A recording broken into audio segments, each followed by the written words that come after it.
Namaste. Hello, my future global leaders. Today we're going to read the wonderful story called The Cracked Pot, an Indian story. Those of you who know where India is, take a moment to see if I'm doing the directions correctly. We're going to, of course, start on the continent of North America, come down to the southern state of Florida where we reside. We're going to travel east across the North Atlantic Ocean. We're going to go over Africa, beyond Asia, and finally we're going to reach the country of India, of where this traditional literature story comes from.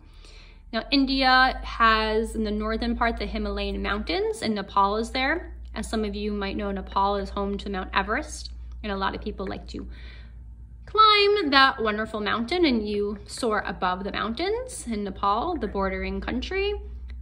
Traveling along the coast, it has the wonderful Bay of Bengal, the Indian Ocean, and on the left-hand side, on the western part, the Arabian Sea. And just south of India is that pear-shaped country of Sri Lanka.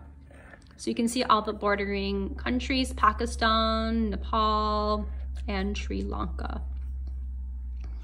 So as we travel back to our wonderful book, we're going to read this story called The Cracked Pot, an Indian story. And I want you to think about the message that the author is sending the readers. Because remember, every traditional literature story is teaching us a lesson that we can incorporate into our lives to make the world a better place.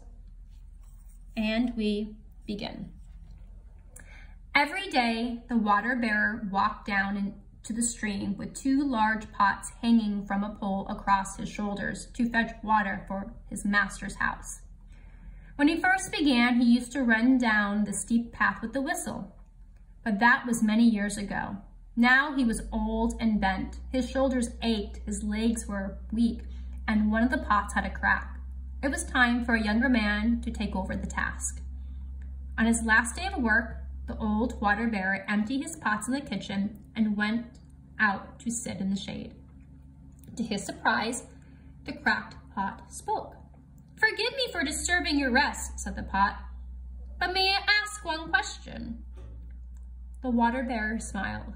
"I will answer you as best I can, old friend," he said. "You know I've been cracked for many years," said the pot. "I always arrive at the master's house half empty, so why have you never replaced me?" "Let's take one last walk to the stream together," said the water bearer, "and then I will answer your question." The water bearer filled the pots at the stream and began to walk back, with the cracked pot dripping as always. Halfway, he stopped and sat on a rock. "Now," he said to the cracked pot, "have you noticed the flowers that only grow on your side of the path? I planted them because I knew you would water them every day." He sighed happily. "Thanks to you, I've been able to enjoy beautiful flowers every spring. To me, your flaw is a blessing. That, my friend, is why I never replaced you." That's such an interesting story that was written. I wonder how you can think about how this water bearer, the gentleman who carries the water to his master, was able to find enjoyment in a task that made him, in his older age, tired and hurt, and his body ached from carrying such heavy pots of water. And there I see that little crack.